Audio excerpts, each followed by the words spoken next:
অনেকে সম্মান দিয়ে পৃথিবীতে অনেকে আল্লাহর ওলি হয়ে গেছে। বিশরে হাফি আবুল বাশার নামে এক মদ ঘরের জীবনে পড়লাম, প্রতিদিন বন্ধুদের সাথে মদ কোয়ার্টারে যায়, কোয়ার্টারে যায়। ওদের মধ্যে চলতে গিয়ে একটা টুকরা পেয়েছে, লেখা ছিল বিসমিল্লাহির রহমানির রহিম। ওটা তুলে নিয়ে চুমা খায়, বন্ধুদেরকে বলে যা তোরা আজকে মদের আড্ডা খানায় যা, ফার্স্ট কোয়ার্টারে যা, আজকে আমি আর যাবো না। এক করে বাড়িতে চলে গেছে। মাকে ডাকতে বলে মা পথের মাঝে চলতে গিয়ে কাগজ কাটে না, দেখো তো কার নাম লেখা আছে। মা কোরআন শরীফ পড়া জানতো, কাগজটা হাতে নিয়ে দেখি আমার আল্লাহর 3টা নাম লেখা আছে, বিসমিল্লাহির রহমানির রহিম। ডাকতে বলে বাসার বেটি কোথায়? পথের মাঝে চলতে গিয়ে বলছি আমি আজকে আর মদ খেতে যাইনি। মা বলে বাবারে এই কাগজের ভেতরে তোর প্রভুর নাম লেখা আছে, প্রভু তোর বানিয়েছে। মদ খরচে আজকে মাতাল হয়নি, এখনো খাইনি। ডাকতে বলে মা আমার প্রভুর নাম কোথায় রাখলে সম্মান হবে? আজকে আর মদ খেতেই যাবো না, মদ খাওয়ার টাকা আমার হাতে এখন আছে। বাজার থেকে মখমলের একটা কাপড় কিনে 3টা নামকে সুন্দর করে জড়িয়েছে, কাকের উপরে রেখে সারা রাত জেগে জেগে পাহারা দিচ্ছে। ঘুম এসে গেছে, গভীর ঘুমে যখন মগ্ন, কে যেন ডাক দিয়ে বলে বাসার পথ থেকে কুড়িয়ে এনে আমার নামটা এত উপরে স্থান দিলি, আমিও তোর নামকে আমার বিশেষ বিশেষ বান্দাদের নামের তালিকায় লিখে দিলাম। মদ খোরকে আল্লাহর কোরআনের একটা আয়াত সম্মান দেওয়ার কারণে যদি এত উপরে তুলতে পারে, আমাদের কি হয়েছে? দুনিয়ার হাসানা আপনি পেতে চান, শুধু তেলাওয়াত করবেন না, কোরআনে কারিম আপনাকে পড়া শেখা লাগবে, বোঝা লাগবে, ওর উপরে আমল করা লাগবে। পৃথিবীর সবচাইতে সহজ করে আল্লাহ নাযিল করেছেন কোরআন। তাওরাত এত সহজ ছিল না, জবর এত সহজ ছিল না, ইনজিল এত সহজ ছিল না। আল্লাহ জানিয়েছেন আলাকাদ ইয়াসসারনাল কুরআনা লিযিকরি ফাহাল মিন মুদ্দাকির। যারা কামারের ভেতরে আল্লাহ 4বার আয়াত দিয়েছেন, 17 নম্বর আয়াত, 22 নম্বর আয়াত, 32 নম্বর আয়াত, 40 নম্বর আয়াত। একই আয়াত আল্লাহ 4বার দিলেন, আল্লাহ কি মাথা খারাপ হয়ে গেল?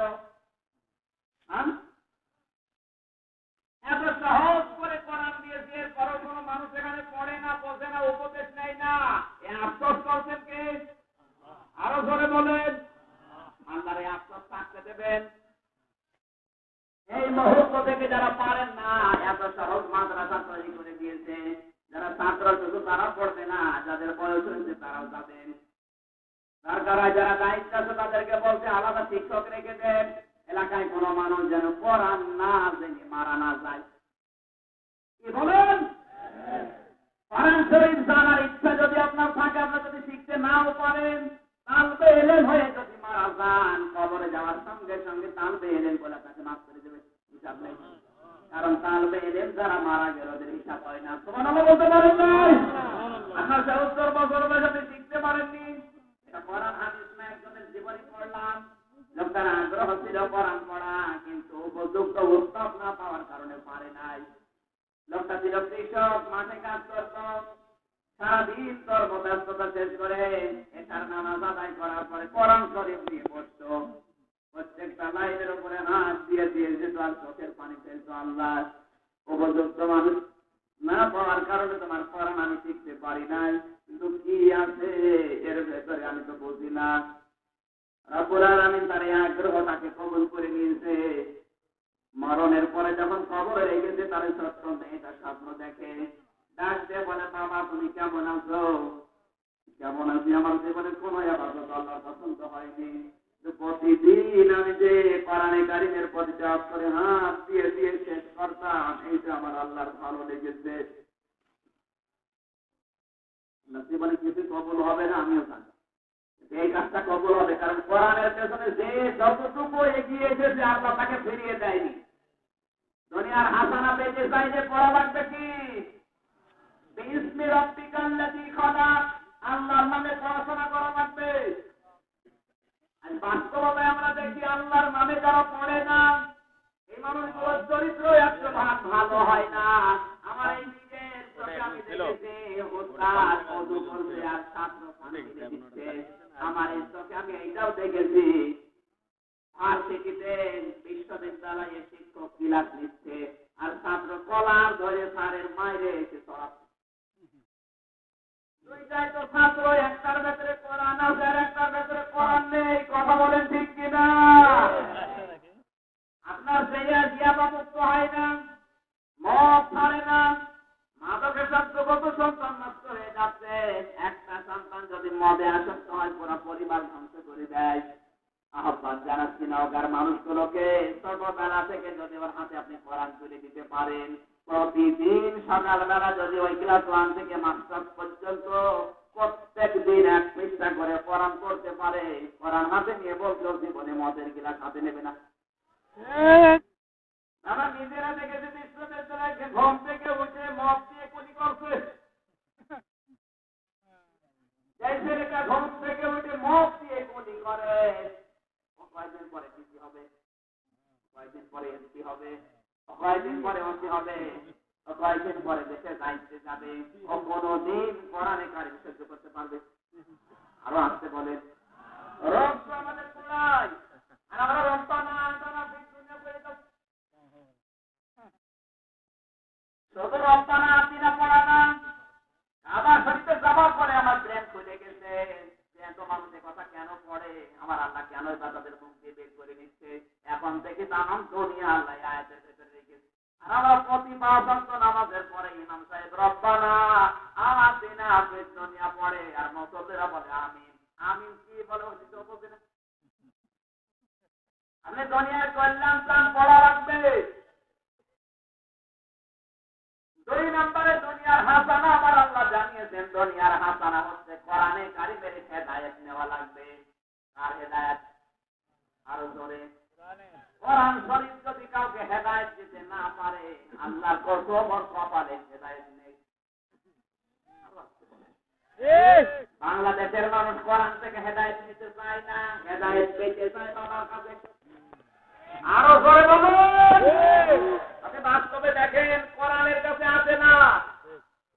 এদেশে হাজারো পীরের দরবার আমি দেখতে পাই, অধিকাংশ দরবারে কোরআন নেই, কোরআনের কর্মসূচি নেই।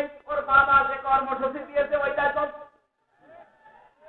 অথচ হাদিস মানিত্তাবাল হুদান বিগাইরিল কোরআন আদাল্লাহুল্লাহ, তিরমিজির হাদিস কান পাড়া করে। নবীজি বলেন কোরআন বাদ দিয়ে কেউ যদি হেদায়েতের জন্য কোন জায়গায় যায়, আল্লাহ নিজে তাকে গোমরাহ করে দেয়। না আপনারা বলছেন, আলেম যারা আছে তাদেরকে বলতে এখানে আলেম নেই। শব্দের দিকে খেয়াল করেন, আদাল্লাহুল্লাহ। নবীজি যদি দল্লা দিত, দল্লা ইয়াযিল্লু, তাহলে আপনি নিজেই নিজেকে পথ হারিয়ে ফেলেছেন, অর্থ আসতো এরকম। কিন্তু আদাল্লাহ বাবা এই ফাল থেকে এসেছে, মোতাআদ্দির কায়দা রবাই তবে এই ফাল থেকে কোন শব্দ যখন আসবে, আদাল্লাহ ইউদিল্লু, বাংলা অর্থ দাঁড়াবে আপনি হেদায়েতের জন্য গিয়েছিলেন, আল্লাহ নিজে ধাক্কা দিয়ে আপনাকে হেদায়েতের পথ থেকে সরিয়ে দিয়েছে। ও বাংলার মুসলমানেরা, আল্লাহ যদি নিজে আপনাকে ধাক্কা দিয়ে সরিয়ে দেয়, কোন বাবা আছে হেদায়েত দেবে? বলুন। হুদাল লিন্নাস, শুধুমাত্র কোরআনের ক্ষেত্রে আল্লাহ দিয়েছেন। কোরআন বাদ দিয়ে হেদায়েত দেওয়ার কেউ পৃথিবীতে আরো জোরে, এমনকি নবীও পারবে না। নবীর হাতে হেদায়েত আছে? হেদায়েত আল্লাহ কোরআনে দিয়েছে। এখানে কোরআন পড়া লাগবে। কেউ যদি কোরআন পড়ে বলছে আমার আল্লাহ কোরআন থেকে হেদায়েত নামার মন যদিও থাকে তাকে দিয়ে দেবে। কোরআন পড়লে বুঝলেও হেদায়েত পাওয়া যায় না, মন থাকা লাগে। গিরিশচন্দ্র সেন নরসিংদী বাড়ি, ও কিন্তু কোরআন শরীফ আমাদের সাথে কম বোঝে নাই। কম বুঝেছে? ওরা কোরআনের তাফসীর পর্যন্ত লিখেছে। বিশ্ববিদ্যালয় গবেষণাগারে আমি দেখেছি গিরিশচন্দ্র সেন এই হিন্দু বেটা কোরআনের শুধু অনুবাদ না, ও তাফসীরও লিখেছে। তাফসীর লিখতে হলে প্রতিটা শব্দের কমপক্ষে 99টা করে অর্থ জানা লাগে। কয়টা বলুন? এখানে চেয়ারম্যান সহ যত আলেম বসে আছে, হাজার হাজার মানুষ এখানে নারী পুরুষ যারা আছে, কেউ গ্যারান্টি দিয়ে বলতে পারবে ওরা কোরআন শরীফের প্রত্যেকটা শব্দের অর্থ আমার জানা নাই? আমিও পারবো না, কারণ আমার এখন সব জানা নেই, পড়েছি কিন্তু মনে নেই, আবার দেখা লাগবে। কিন্তু এই ব্যাটা হিন্দু প্রত্যেকটা শব্দের একটা না কমপক্ষে 99টা করে অর্থ সব জানা ছিল। কোরআনের ব্যাপারে আমাদের কাছে দখল তার কম না বেশি? আরো করে বলেন। ও মারা যাওয়ার পরে জানাজা হয়েছে, খবর দিয়েছে, কোথায় গেল? কেন তাকে পড়ানো হলো? ও তো কোরআন বুঝেছে, পড়েছে, কিন্তু কোরআন থেকে হেদায়েত নেওয়ার মতো মন ওর ছিল না। সূর্যের যে কাজ, সূর্যের কাজ আলো দেওয়া, কিন্তু সবাই সূর্য থেকে আলো পায় না। পায় না? আপনারা বলবেন না আমার কথা। সূর্যের কাজকে সবাইকে আলো পায় না, মানে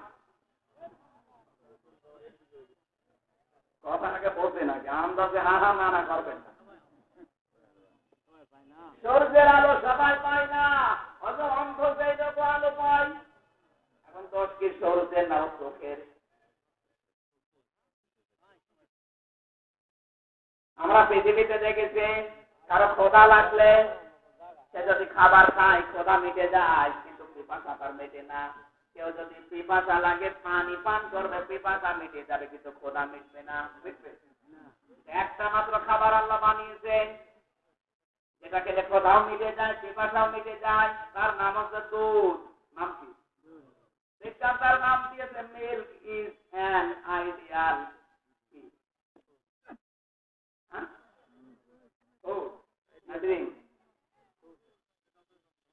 হবে এই ফোর্ড হবে না, ডিঙ্ক হবে। ছাত্র কারা আছে কই? ওটা তো তরল। যতক্ষণ পর্যন্ত মাখন না হবে, ঘি না হবে, সর না হবে, দই না হবে, ততক্ষণ তো ওকে ড্রিঙ্ক করা লাগবে। কেন? তো তরল। কেন আপনি ফোর্ড বলবেন? তাকে বিজ্ঞান ভুল করলো। আপনারা যদি না বলছেন আমি মনে করি বেকার আমার কথা করার দরকার। বলছেন আপনার কথা বলছেন কেন ড্রিঙ্ক বলা না হয় ফুড বলা হয়? খাদ্যের উপরে গবেষণা করে চিকিৎসা বিজ্ঞানী যারা, তারা দেখেছে কোন খাদ্যের ভেতরে দুইটা উপাদান আল্লাহ দেয়নি। যে কোনো খাবারের ভেতরে উপাদান মাত্র একটা। আপনি খাবার খাবেন, ক্ষুধা মিটবে, কিন্তু পিপাসা মিটবে না। পিপাসা মেটানোর জন্য পানি খাওয়া লাগবে। কথা বলে না কেন? পিপাসা লেগেছে, পানি পান করবেন, পিপাসা মিটে যাবে, কিন্তু ক্ষুধা মিটবে না, খাবার খাওয়া লাগবে। একটা মাত্র খাবার যেটা দুধ, এটা খেলে আপনার পিপাসাও মিটে যায়, ক্ষুধাও মিটে যায়। না বলে ফুড বলা হয়। তোমার আল্লাহ বলতে পারেন দুধ ভালো জিনিস না খারাপ জিনিস? এত ভালো দুধ প্রশংসা করলে ঘন্টার পরে ঘন্টা করতে পারতাম, কারণ দুধের প্রশংসা আমার আল্লাহ নিজে করেছেন। সন্তান হবার পরে জন্য 6 মাস একাধারে যদি কোনো সন্তান মায়ের শুধু দুধ খেতে পারে, সে তত মোটা তাজা হয়। আর আসতে বলেন, আমি এবং চেয়ারম্যান একটু কম খেয়েছি মায়ের দুধের জন্য, আমাদের শরীর হয় না। যারা খেয়েছে ওদের শরীর কি গো? যে সন্তান যত বেশি দুধ খাবে মায়ের, তার স্বাস্থ্য তত ভালো হবে, সে তত রোগ থেকে নিরাপদে থাকবে। এখন মায়েরা সন্তানকে আর দুধ দেয় না, নিজের স্বাস্থ্য নষ্ট হয়ে যাবে, যৌবন হারিয়ে যাবে। এই জন্য স্বামীকে বলে টানো আনো, টানো আনো। আর আমরাও পাগল, টানো আনো। সন্তানের অধিকার আপনি নষ্ট করলেন নিজের যৌবন ঠিক রাখার জন্য। এখনকার বিজ্ঞান বলছে যে সমস্ত মেয়েরা সন্তানকে দুধ দেয় না, অধিকাংশ মেয়ের যৌবন ঠিক রাখার জন্য আপনি কি করলেন? কি হয়ে গেল? সে কেটে বাদ দেওয়া লাগবে। কথা বলে প্রতি সন্তান মায়ের বুক থেকে কমপক্ষে 2 বছরে 36 মণ করে দুধ পান করেছে। বিজ্ঞানের হিসাব, প্রতিদিন 2 কেজি করে দুধ পান করার আগে মায়ের স্তন থেকে 2 কেজি প্রতিদিন হলে 2 বছর হয় 36 মণ। আপনি হিসাব করেন। আর যদি 8টা 10টা 15 20টা, আমাদের গ্রামে 22টা ছেলে মেয়ে আছে। আমি হিসাব করে দেখেছি মায়ের স্তন 22টা ছেলে মেয়ে পান করেছে 772 মণ। এখন শুনছে আরেকটা পেটে সন্তান, আরো 36 মণ পেট হবে। মায়ের ওজন মাত্র 50 কেজি।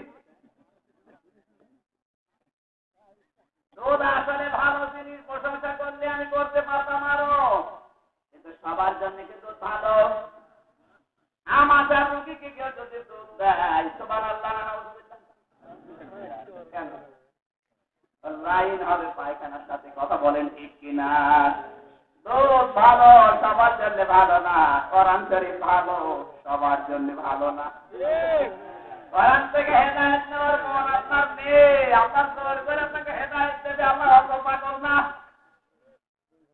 আল্লাহ তাই করে গেছে, আপনার মন নেই, জোর করে আপনাকে হেদায়েত দিয়ে দেবে না।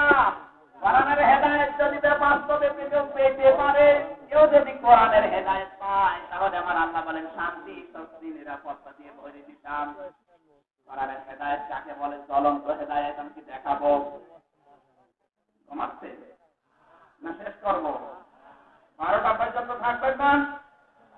তারা থাকবে 12টা পর্যন্ত। দেখি দেখেন তো, হাত তোলেনি কে? দেখেন একবার তাঁত পেতেন তো, যুবক মানুষ কে আছে?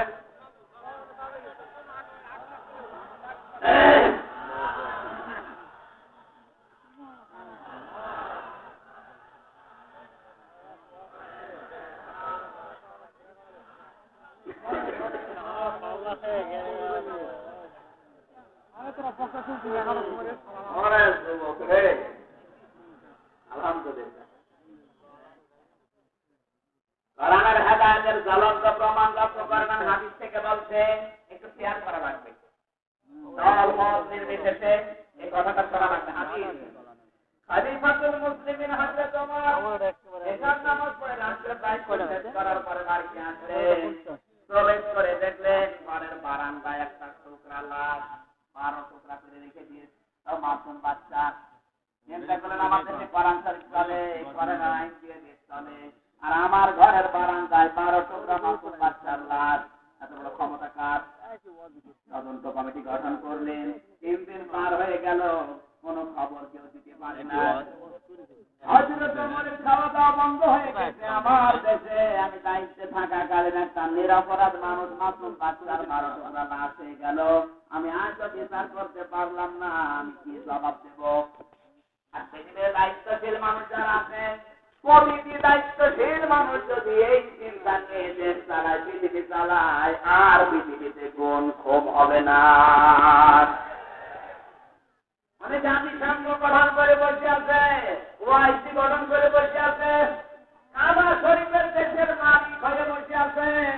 কত মানুষ মায়ানমারে বিনা অপরাধে টুকরা টুকরা হয়ে যাচ্ছে, কোন ভূমিকাও নেই, কোন চিন্তাও নেই। ওকে মানুষ না জানোয়ার?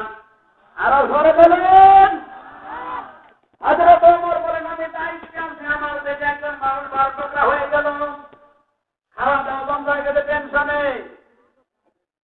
মায়ানমারে যে দৃশ্য মুসলমানদের উপরে হয়েছে, টুকরা 12 না, কত টুকরা মানুষ করেছে, টুকরা টুকরা করে গোস্ত করে খেয়ে যাচ্ছে।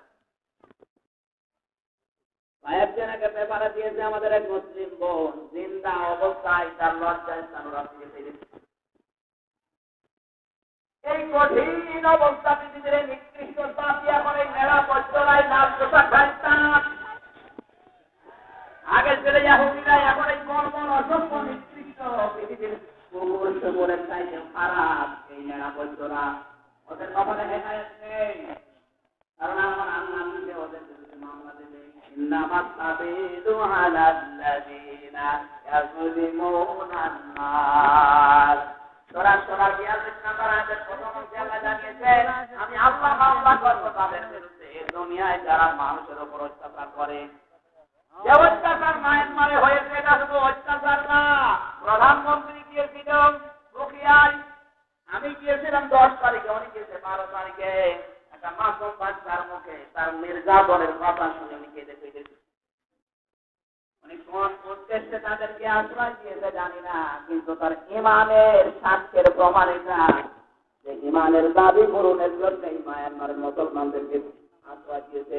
পৃথিবীতে কত ধনী ধনী রাষ্ট্র আছে, কত আশ্রয় ছিল না। আমাদের দেশে এমনি জনসংখ্যার বিস্ফোরণ, উনি শুধু দিয়েছে মানবতার খাতিরে না। প্রধানমন্ত্রী আমার যতটুকু মনে বলে আশ্রয় দিয়েছে মায়ানমারের মুসলমানদের ইমানের খাতিরে। কথা বলা লাগবে, ইমানের খাতিরে আমাদেরকে আশ্রয় দিয়েছে, এই কাজটা অবশ্যই আল্লাহ কবুল করবেন। ওনার জীবনে কিচ্ছু যদি কবুল না হয় এই কাজটা কবুল হবে, কারণ মানবতার জন্য যে হিসাবে আল্লাহ কুদরতি হাত দিয়ে দেবে। আল্লাহ কাজের বিরুদ্ধে যারা মানুষের উপরে জুলুম করে, সুতরাং মায়ানমারের এই নিরাপত্তাদের বিরুদ্ধে মামলাকার আল্লাহ যদি তার বিরুদ্ধে মামলা দেয় ওই হেদায়েতের কোন বাবা। সুতরাং আনসান সুচিয়ে কোলাঙ্গার এ নাপাক মহিলার বিরুদ্ধে আল্লাহ নিজে মামলা দিয়েছে, ওদের হেদায়েত কপালে। আরো জোরে বলেন, ওদের ভারত, রাশিয়া, চীন এরাও কোলাঙ্গার। ওরা বলছে না যা হয়েছে এত অত্যাচার পৃথিবীর ইতিহাসে আজও কেউ দেখেনি, শোনেওনি। মানুষ চিন্তা অবস্থায় কপিয়ে মেরে সবাই করে খেয়ে থাকছে, এটা জাহিলিয়াতের সুযোগ ছিল না। কথা বলেন ঠিক কিনা? এত মানুষ টুকরা টুকরা হয়, বিশ্বের বিবেক না যায় না। তুমি কি মানুষ না বাংলা হয়ে গেছ? আল্লাহ রাব্বুল আলামিন বলেন, আমার বান্দা হযরত ওমরের টেনশনে খাওয়া দাওয়া বন্ধ হয়ে গেছে। আজ মুসলমানরা পৃথিবীতে 51টা রাষ্ট্রে আছে।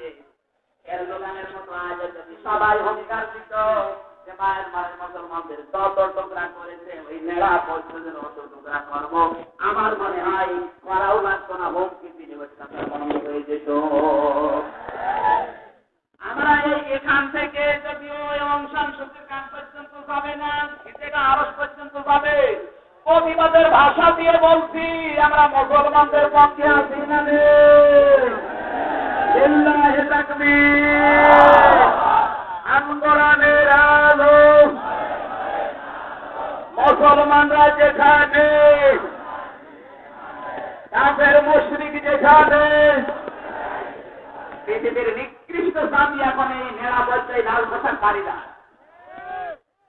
হেদায়েত নেই, আল্লাহ নিজে মামলা দিয়েছে ওদের বিরুদ্ধে। দলিল বললাম সূরা 42 নম্বর আয়াতের প্রথম অংশ। আল্লাহ কিন্তু এখানে মুমিনের নাম দেয়নি। বলনের আলোচনা বর্তমান ভবিষ্যৎ নাস মানে মানুষ, যে ধর্মের মানুষ হোক, কারো উপরে যদি কেউ জুলুম করে অত্যাচার করে আল্লাহ নিজে তার বিরুদ্ধে কেস করবে। যেমন যেমন কথা বলুন, বিশ্বের বিবেক আজ না দেওয়ার দরকার আছে না নেই? কেউ যদি না দেয় ও তো ঠিক আলু ভেদ হয়ে মরবে। সুতরাং এই মুহূর্তে সৌদি আরবের উচিত হচ্ছে বিশ্বের 51টা মুসলমান রাষ্ট্রকে নিয়ে ওয়াইসি সম্মেলন ডাকা। সবাই একযোগে জাতিসংঘের কাছে আহ্বান জানান, এই আবেদন নিবেদন করেন, যদি মায়ানমারের অত্যাচার এখনো বন্ধ না হয় আমরা একযোগে যে মায়ানমার পৃথিবীর বুক থেকে নিশ্চিন্ন করবো। কথা বলে ঠিক কিনা? এটা আমাদের ইমানের দাবি। কিসের? হযরত ওমরের এই দাবিটা ছিল, 3 দিনে তার খাওয়া দাওয়াই বন্ধ হয়ে গেছে। চিন্তা করছেন আমি তো বিচার করতে পারলাম না, তো অসুস্থ হয়ে গেলাম। হঠাৎ 3 দিন পরে এক যুবতী মেয়ে তার বাবাকে হয়েছে হাজির। ডাক দিয়ে বলে, খলিফা আপনাকে বিষণ্ণ মনে হচ্ছে, চিন্তিত মনে হয়, আপনি চিন্তায় আছেন? বলে হ্যাঁ আমি তো চিন্তায়, কারণ আমি তো বিচারই করতে পারলাম না মাসুম বাচ্চার। মেয়েটা বলে, খলিফা যে মাসুম বাচ্চাটা 12 টুকরা করাটা আমার সন্তান, আমি নিজে ওকে টুকরা টুকরা করেছি। হযরত ওমর বলে, মেয়ে তোমার মাথা ঠিক আছে? কি বলো তুমি? খলিফাতুল মুসলিমিন আমি জানি আপনি কি করবেন, কোরআন দিয়ে বিচার করবেন, এটা আমি জানি। আমি বিচার পাওয়ার জন্য এসেছি। আমি কেন হত্যা করলাম এটা তো আপনি জানবেন। আমার বাবাকে আমি জঙ্গলে থাকতাম। 3 জন যুবক ওই জঙ্গলে যাবার পর আমার রূপ দেখে, সৌন্দর্য দেখে মাতাল হয়ে যায়। যৌবনের তাড়নায় শয়তানের ধোঁকায় আমার বাবাকে বেঁধে রেখে আমার বাবার সামনে আমার সম্ভ্রম করেছে। আমি গর্ভবতী হয়ে গেছি। ওই সন্তানটা দুনিয়া আসার পরে চিন্তা করলাম এই সন্তানের তো দোষ না, দোষ হচ্ছে ওই 3 জন যুবকের। কথা বলে ঠিক কিনা? কিন্তু আমার কোরআনে কারিম আমাকে বারবার জানিয়েছে, ওতুল্লিন বাদা যালিকা সালিম। যারা কলমের 13 নম্বর আয়াত। পৃথিবীতে যারা কোরআনের পক্ষে বিপক্ষে, কোরআনের বিপক্ষে যারা অবস্থান নেবে, ডাইরেক্ট ইনডাইরেক্ট, আল্লাহ বলেন ওইগুলো সব যার সন্তান। কে বলছে? কোরআনের ডাইরেক্ট ইনডাইরেক্ট যারা বিপক্ষে নেবে, যারা সামনেও নেবে, এরা সব দারু, অবৈধ, সালিম, বদমেজাজি। আমার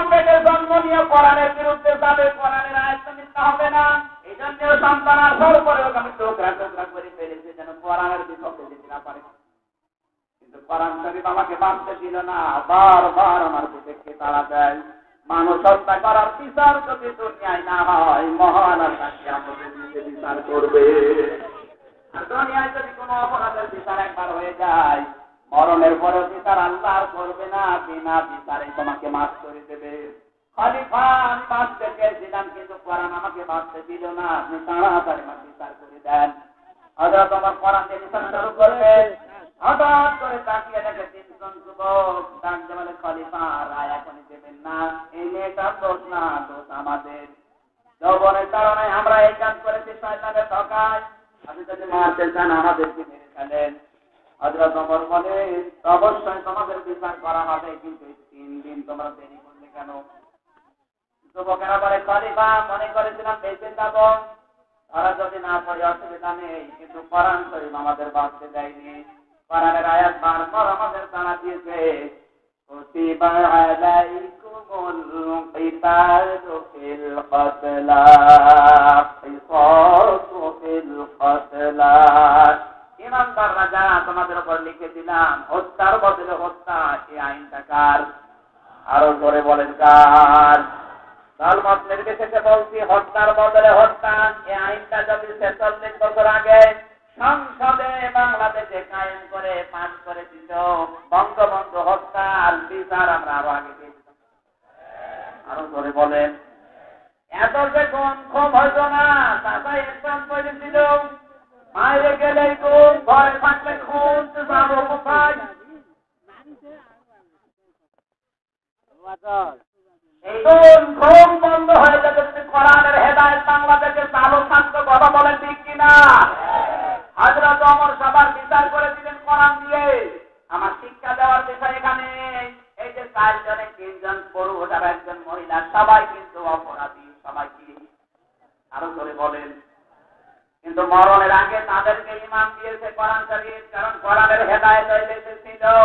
আজ বাংলাদেশে আমরা গুনাহগার, আমরা অপরাধী। কোরআনের হেদায়েত যদি এদিকে চালু হয়, কোরআনের নিয়ম নীতি যদি এদিকে চালু হয়, গুনাহ করলেও শেষ পর্যন্ত ঈমান নিয়ে মরা যাবে। কোরআন আপনাকে বাধ্য করবে কোরআনের আইনগুলো। সুতরাং দলমত নির্বিশেষে কোরআন সংসদে আমরা চাই, কারা কারা দেখি।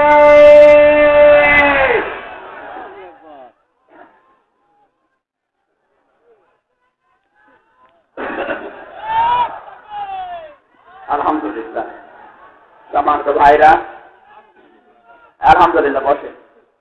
কোরআনে কারিমে হাসানা শব্দের ব্যাখ্যায় আমরা 2 নম্বরে পেয়েছি, যারা কোরআনের হেদায়েত পাবে তারা দুনিয়ার কল্যাণ পেয়েছে। আমরা কি কোরআনের হেদায়েত পেয়েছি? দুনিয়ার কল্যাণ আমরা পাই। তবে মনোভাব করেন 3 নম্বরে উত্তম রিজিক, 4 নম্বরে উত্তম স্ত্রী, এরকম 10টা পয়েন্ট আছে কোরআন শরীফের ভেতরে। এক একটা পয়েন্টে হাজার হাজার কথা বলতে হবে, শুধু প্রাণ থেকে করা দরকার। আমরা এইসব জায়গায় রাজ্যের মাহফিলে ওয়াজ মাহফিলে এখন শুধু বাবা করতে হয়। আমার বাবা আকাশ দিয়ে উড়ে গেছে, পানি থেকে চোখ দিয়ে পানি খেয়ে ওইটা করে দিচ্ছে। তো বাবা পানি খেলো না, জল খেলে আমার দেখার দরকার আছে? আমি খেতে পানি কিনা ওইটা দেবে। সুতরাং এখন থেকে যারা এই নৌকায় আসবে, ওদের কোরআন শরীফ হাতে নেবে। এক একটা শব্দের 8টা 10টা করে অর্থ বের করে। তাফসীরের নাম বলে বলে আমাদেরকে বোঝান। বাবা চিন্তা কাহিনী শোনার জন্য আমরা বসে নেই, পারবেন নাকি? হ্যাঁ পারবেন আপনারা। কোরআনের একটা আয়াত যদি কেউ বোঝে, যদি নাও মানে, তাও সহজ হবে। আজকে তাফসীর মাহফিল আল্লাহ যেন কবুল করেন, জোরে বলেন আমিন।